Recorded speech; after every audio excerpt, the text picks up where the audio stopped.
வணக்கம். புதுவை திருவள்ளுவர் அரசு பெண்கள் மேல்நிலைப் பள்ளியில் சட்டமன்ற உறுப்பினர் புசி ஆனந்த் தமது சொந்த செலவில் அமைத்த திருவள்ளுவர் சிலையை முதலமைச்சர் வைத்தியலிங்கம் திறந்து வைத்தார். புதுவை திருவள்ளுவர் அரசு பெண்கள் மேல்நிலைப் பள்ளியில் சட்டமன்ற உறுப்பினர் புசி ஆனந்த் திருவள்ளுவர் சிலையை அமைத்துள்ளார். அதன் திறப்பு விழா இன்று சட்டமன்ற உறுப்பினர் புசி ஆனந்த் தலைமையில் நடைபெற்றது. விழாவில் முதலமைச்சர் வைத்தியலிங்கம் கலந்து கொண்டு திருவள்ளுவர் சிலையை திறந்து வைத்து பேசுகையில், திருவள்ளுவர் பெயர் தாங்கிய இப்பள்ளி பல சிறப்புகளை கொண்டது. மேலும் தனியார் பள்ளிகளுக்கு நிகராக போட்டியிடும் பள்ளியாகவும் அரசு பள்ளிகளில் முன்மாதிரி பள்ளியாகவும் அமைந்துள்ளது என்று பேசினார். விழாவில் அமைச்சர்கள் நமச்சிவாயம், கந்தசாமி, பள்ளி கல்வித்துறை இயக்குநர் சுந்தரவடிவேலு, கவுன்சிலர்கள் டேனியல், மதிவதனி மற்றும் மன்னர் மன்னன் உட்பட பலர் கலந்து கொண்டனர். நிறைவாக தலைமை ஆசிரியை செல்வி நன்றி கூறினார். புதுவை மாநிலம் வில்லியனூர் அருகே செங்கல் சூளை அதிபரை 10 பேர் கொண்ட கும்பல் ஓட விரட்டி வெட்டி படுகொலை செய்தது. இதனால் அங்கு பெரும் பதற்றம் நிலவியது. புதுவை வில்லியனூர் அருகே உள்ள கடுவாப்பேட்டை முதல் வண்டியர் வீதியை சேர்ந்தவர் தண்டபாணி செங்கல் சூளை அதிபராவார். கடந்த சில தினங்களுக்கு முன்பு இவருக்கும் புதுநகரைச் சேர்ந்த ரமேஷ், ஜீவா உள்ளிட்ட கும்பலுக்கும் இடையே தகராறு ஏற்பட்டது. அப்பொழுது ஆத்திரமடைந்த தண்டபாணி புதுநகரை சேர்ந்த ஒரு பெண்ணை தாக்கியதாக கூறப்படுகிறது. இதனால் புதுநகரை சேர்ந்த வாலிபர்களுக்கும் தண்டபாணிக்கும் இடையே முன்விரோதம் இருந்து வந்தது. இந்நிலையில் நேற்று மதியம் ஒதியம்பட்டு காசி விஸ்வநாதர் கோவில் அருகே உள்ள தனது செங்கல் சூளையில் தண்டபாணி இருந்தார். அப்பொழுது பயங்கர ஆயுதங்களுடன் 10 பேர் கொண்ட கும்பல் அங்கு வந்தது. அந்த கும்பல் தண்டபாணியை ஓட விரட்டி கத்தியால் சரமாரியாக வெட்டியது. இதனால் சம்பவ இடத்திலேயே தண்டபாணி உயிரிழந்தார். இதுகுறித்து வழக்கு பதிவு செய்த வில்லியனூர் போலீசார் பிணத்தினை மீட்டு புதுவை அரசு மருத்துவமனைக்கு அனுப்பி வைத்தனர். பின்னர் கொலைக்கு காரணமான குற்றவாளிகளை தேடி வருகின்றனர். இதனிடையே பலியான தண்டபாணியின் உறவினர்கள் அரசு மருத்துவமனைக்கு வந்து கதறி எழுத காட்சி கல்லையும் கரைத்தது.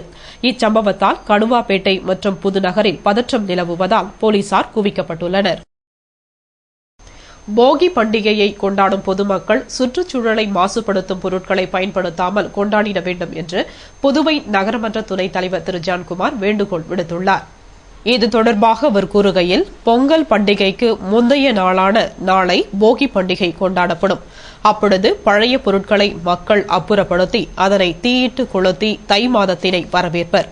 அந்த வேளையில் போகி பண்டிகையை கொண்டாடும் பொருட்டு தேவையற்ற டயர், டியூப் உள்ளிட்ட சுற்றுச்சூழலை மாசுபடுத்தும் பொருட்களை தீயிட்டு கொண்டாடுவர்.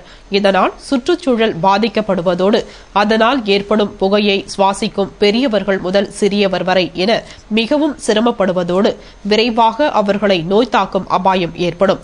எனவே போகி பண்டிகையை கொண்டாட விரும்பும் மக்கள் சுற்றுச்சூழலை மாசுபடுத்தாத பொருட்களை கொண்டு கொண்டாடிட வேண்டும் என்று புதுவை நகரமன்ற துணைத் தலைவர் திரு ஜான்குமார் வேண்டுகோள் விடுத்துள்ளார்.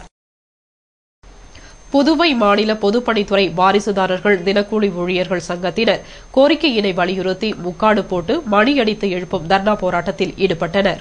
புதுவை மாநில பொதுப்பணித்துறை வாரிசுதாரர்கள் தினக்கூலி ஊழியர்கள் சங்கத்தினர் பணி நிரந்தரம் செய்ய கோரி தொடர் போராட்டத்தில் ஈடுபட்டுள்ளனர். போராட்டத்தின் 2ஆம் நாளான இன்று தலைமை பொறியாளர் அலுவலகம் முன்பு நியாயம் கேட்டு நிர்வாகத்தை தட்டி எழுப்பும் வகையில் முக்காடு போட்டு மணி அடித்து தர்ணா போராட்டம் நடத்தினர். போராட்டத்திற்கு சங்கத்தின் தலைவர் கண்ணன் தலைமை தாங்கிட செயலாளர் பிரசன்னா முன்னிலை வகித்தார். நிகழ்ச்சியில் சிறப்பு அழைப்பாளராக அரசு ஊழியர் சங்கங்களின் கூட்டமைப்பு பொதுச் செயலாளர் சேஷாச்சலம் மற்றும் பொதுப்பணித்துறை கூட்டமைப்பு தலைவர் தனராசு ஆகியோர் கலந்து கொண்டு வாழ்த்துரை வழங்கினர். போராட்டத்தில் ஏராளமான ஊழியர்கள் கலந்து கொண்டு கோரிக்கைகளை வலியுறுத்தினர். வில்லியனூர் மற்றும் மண்ணாடிப்பட்டு பகுதிகளில் களப்பணியாளர்களுக்கு மக்கள் தொகை கணக்கெடுப்பு பணிகள் குறித்த பயிற்சி முகாம் ஆச்சாரியா கல்லூரி வளாகத்தில் நடைபெற்றது. வில்லியனூர் மற்றும் மண்ணாடிப்பட்டு தொகுதி களப்பணியாளர்களுக்கு மக்கள் தொகை கணக்கெடுப்பு பணிகள் குறித்த பயிற்சி முகாம் ஆச்சாரியா கல்லூரி வளாகத்தில் நடைபெற்றது. 2 தினங்கள் நடைபெற்ற பயிற்சி முகாமில் களப்பணியாளர்களுக்கு மக்கள் கணக்கெடுப்பு முறை பற்றி பயிற்சி அளிக்கப்பட்டது. மேலும் பயிற்சியின் பொழுது மக்கள் தொகை கணக்கெடுப்பு பிப்ரவரி 9 முதல் 28ஆம் தேதி வரை நடைபெறும் என்றும், அது சமயம் மக்கள் தொகை கணக்கெடுப்பாளர்கள் வீடு வீடாக சென்று பணியில் ஈடுபடுவார்கள். இதனைத் தொடர்ந்து பிப்ரவரி 28ஆம் தேதி இரவு திறந்த வெளியில் குடியிருப்போர் கணக்கு எடுக்கப்படும் என்றும், மேலும் மார்ச் 1 முதல் 5ஆம் தேதி வரை புதியதாக பிறந்தவர்கள், விடுபட்டவர்கள் கணக்கெடுக்கப்படுவார்கள். அத்துடன் கணக்கெடுப்பு பணி முடிவடையும். எனவே கணக்கெடுக்க வீட்டிற்கு வரும்பொழுது சரியான தகவல் தந்து பணி சிறக்க பொதுமக்கள் ஒத்துழைப்பு அளிக்க வேண்டும் என்றும் துணை தாசில்தார் கார்த்திகேயன் மற்றும் வருவாய் ஆய்வாளர் ஐயனார் ஆகியோர் வலியுறுத்தி பேசினர். விளம்பர இடைவேளைக்கு பிறகு செய்திகள் தொடரும்.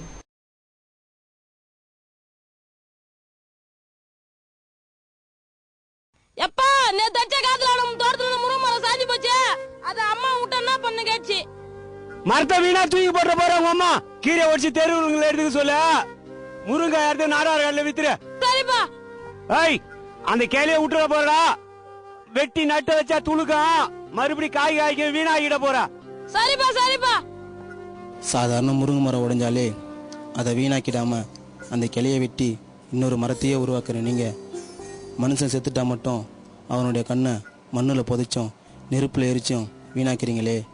இதை என்ன மாதிரி பார்வை இல்லாதவங்களுக்கு தானமாக கொடுத்தீங்கன்னா உங்கள் மூலியமா நாங்களும் இந்த அழகான உலகத்தை பார்ப்போம்.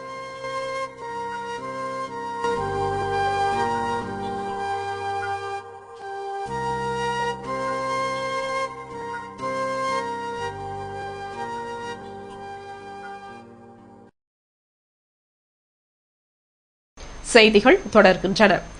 புதுவை அன்னை தெரேசா அறிவியல் கல்வி பட்ட மேற்படிப்பு மற்றும் ஆராய்ச்சி நிலையத்தில் 4 மாபெரும் விழா நடைபெற்றது.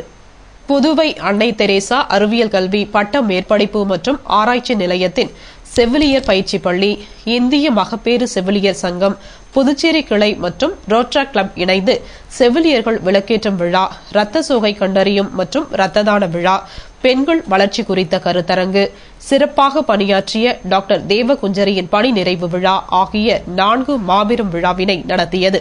விழாவில் செவிலியர் பள்ளியின் முதன்மை செவிலிய அதிகாரி பிரமீளா தமிழ்வாணன் வரவேற்று பேசிட, தேசிய ஊரக சுகாதார மையத்தின் துணை இயக்குநர் டாக்டர் விஜயபாலகந்தன் சிறப்பு விருந்தினராக கலந்து கொண்டார்.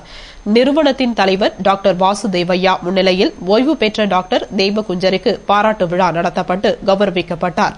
இதனைத் தொடர்ந்து 1ஆம் ஆண்டு செவிலியர் பள்ளியின் மாணவிகள் விளக்கேற்றி உறுதிமொழி ஏற்றனர். விழாவில் சர்வதேச இளைஞர் தினத்தை முன்னிட்டு மாணவ மாணவிகள் ரத்த தானம் செய்தனர். நிறைவாக ரோட்ரா கிளப்பின் செயலாளர் திருமுருகன் நன்றி கூறினார். புதுவை ஊசுட்டேரியில் இருந்து முத்திரையர்பாளையம் ஆயிக்குளத்திற்கு தண்ணீர் கொண்டுவரும் பைப் அமைக்கும் பணியினை பொதுப்பணித்துறை அதிகாரிகள் மேற்கொண்டனர். புதுவை முத்திரையர்பாளையம் பகுதியில் உள்ள ஆயிக்குளத்திற்கு ஊசுட்டேரியில் இருந்து தண்ணீர் கொண்டுவர பைப் அமைக்கும் பணி கடந்த சில மாதங்களாக நடைபெற்று வருகிறது. இந்நிலையில் இறுதிக்கட்ட பணிகள் நடைபெற்றது. அதன் அடிப்படையில் ஊசுட்டேரியில் இருந்து 5 அங்குலம் கொண்ட பைப் புதைக்கும் பணி தீவிரப்படுத்தப்பட்டுள்ளது. இதனால் முத்திரையர்பாளையம் பகுதியில் உள்ள ஆயிக்குளத்தில் தண்ணீர் நிரப்பப்பட்டு அதன் மூலம் நிலத்தடி நீர் உற்பத்தி பெருகும். மேலும் கடல் நீர் முத்திரையர்பாளையம் வரை உள்ள பகுதியில் கலந்துவிட்டதால் அங்கிருந்து எடுக்கப்படும் குடிநீர் உப்பு கலந்த தண்ணீராக வருவதை தடுக்கின்ற வகையில் இந்த திட்டம் கொண்டுவரப்பட்டுள்ளது அப்பகுதி மக்களிடையே பெரும் வரவேற்பை பெற்றுள்ளது. இப்பணிகள் முடிவடைந்ததும் முத்திரையர்பாளையம் பகுதியில் குடிநீர் தாராளமாக கிடைக்கும் என்பதில் ஐயமில்லை. இப்பணிகளின் பொழுது பொதுப்பணித்துறை அதிகாரிகள் பலர் கலந்து கொண்டனர். புதுவை குருசுகுப்பத்தில் 96 குடியிருப்புகள் கட்டும் பணியை சட்டமன்ற உறுப்பினர் திரு லட்சுமி நாராயணன் ஆய்வு செய்து இன்னும் 1 மாதத்திற்குள் கட்டி முடிக்க வேண்டும் என்று அதிகாரிகளிடம் வலியுறுத்தினார். புதுவை குருசுகுப்பத்தில் ஏழை மக்களுக்கு அரசு சார்பில் குடியிருப்புகள் கட்டிக் கொடுக்கப்பட்டது. இந்நிலையில் கட்டிக் கொடுக்கப்பட்ட குடியிருப்புகள் சேதம் அடைந்ததை முன்னிட்டு புதிய குடியிருப்புகள் கட்டித்தர வேண்டும் என்று அதில் வசித்து வந்த மக்கள் கோரிக்கை விடுத்தனர். அதனை அடுத்து இக்கோரிக்கையை சட்டமன்ற உறுப்பினர் திரு லட்சுமி நாராயணன் அரசிடம் வலியுறுத்தினார். பின்னர் புதிய குடியிருப்புகள் கட்டித்தர சட்டமன்ற உறுப்பினர் திரு லட்சுமி நாராயணன் நடவடிக்கை எடுத்தார். இதனை அடுத்து புதுவை அரசு குடிசை மாற்று வாரியம் சார்பில் ஜவஹர்லால் நேரு தேசிய நகர மேம்பாட்டு திட்டத்தின் கீழ் 6,59,00,000 மதிப்பில் 96 குடியிருப்புகள் கட்டும் பணி கடந்த 2.5 ஆண்டுகளுக்கு முன்பு குருசுகுப்பம் NKC பள்ளி எதிரில் துவங்கப்பட்டது. இந்நிலையில் நேற்று தொகுதியின் சட்டமன்ற உறுப்பினர் திரு லட்சுமி நாராயணன் அங்கு வந்து குடியிருப்புகளை பார்வையிட்டார். அப்பொழுது கட்டுமான பணிகள் முழுமையாக நிறைவேற்றப்படாததால் அதிகாரிகளை அழைத்து இன்னும் 1 மாதத்திற்குள் முடிக்க வலியுறுத்தினார். அதனை கேட்டுக்கொண்ட ஒப்பந்ததாரர் கட்டுமான பொருட்களின் விலை உயர்வே இப்பணிகளின் தாமதத்திற்கு காரணம் என்று கூறினார். இந்த ஆய்வின் பொழுது தொகுதி நிர்வாகிகள் உடனிருந்தனர். கோரிக்கைகளை வலியுறுத்தி புதுவை அமைச்சக ஊழியர் தலைமை தபால் நிலையம் எதிரில் அரை நாள் விடுப்பு எடுத்து தர்ணா போராட்டம் நடத்தினர். காலியாக உள்ள யுடிசி அசிஸ்டன்ட் மற்றும் சூப்பரிண்டென்டென்ட் பதவிகளை உடனடியாக நிரப்ப வேண்டும். உதவியாளர்களுக்கு சம்பள விகிதம் 6,500 ரூபாயில் இருந்து 10,500 ரூபாயை செப்டம்பர் 15ஆம் தேதி 2006 இருந்து வழங்கிட வேண்டும் என்பது போன்ற கோரிக்கைகளை வலியுறுத்தி அமைச்சக ஊழியர்கள் தலைமை தபால் நிலையம் எதிரில் அரை நாள் விடுப்பு எடுத்து தர்ணா போராட்டம் நடத்தினர். போராட்டத்தில் தங்கள் கோரிக்கைகளை வெல்ல வேண்டும் என்பதற்காக அனைத்து அமைச்சக ஊழியர்களும் விடுப்பு எடுத்து கலந்து கொண்டு தங்கள் கோரிக்கைகளை வலியுறுத்தினர். மேலும் அதிகாரிகள் தங்கள் கோரிக்கைகளை நிறைவேற்ற காலதாமதம் செய்யாமல் உடனடியாக நிறைவேற்ற நடவடிக்கை எடுக்க வேண்டும் என்றும் வலியுறுத்தி போராட்டம் செய்தனர். இத்துடன் செய்திகள் நிறைவடைந்தன. வணக்கம்.